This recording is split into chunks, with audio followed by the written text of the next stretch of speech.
Ito na yung ating seafoods mga kacharis. 2 pieces lang sa akin. Tapos 4 pieces na tahong. Kain tayo. Medyo nakaka-LL tayo ngayon mga kacharis. Kaya luluto ako ng seafoods.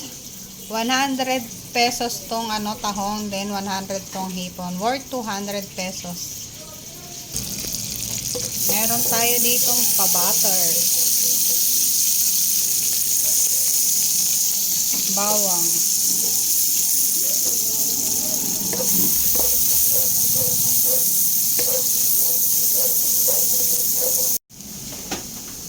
Lagay ko yung luya.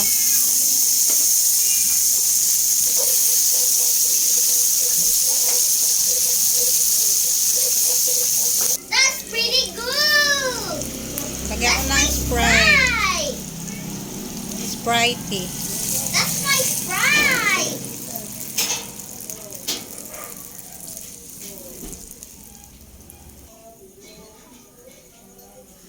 Paprika powder.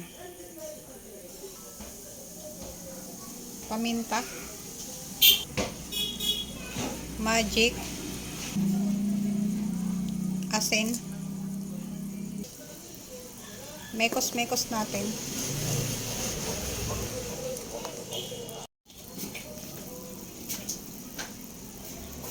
Oyster.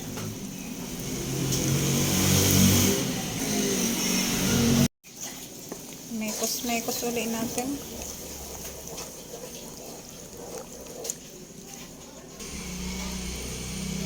Lagay ko na yung cornstarch na tinunaw.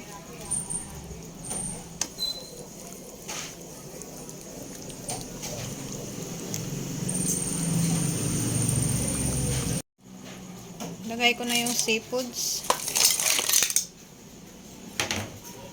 Then, mix-mix natin para mag-bundle together yung ating sauce sa ating seafoods. Charong!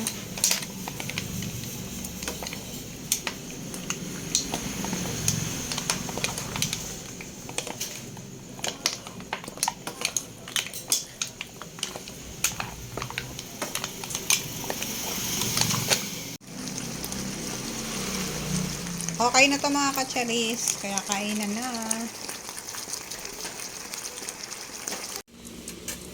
Ito na yung ating seafoods mga kacharis.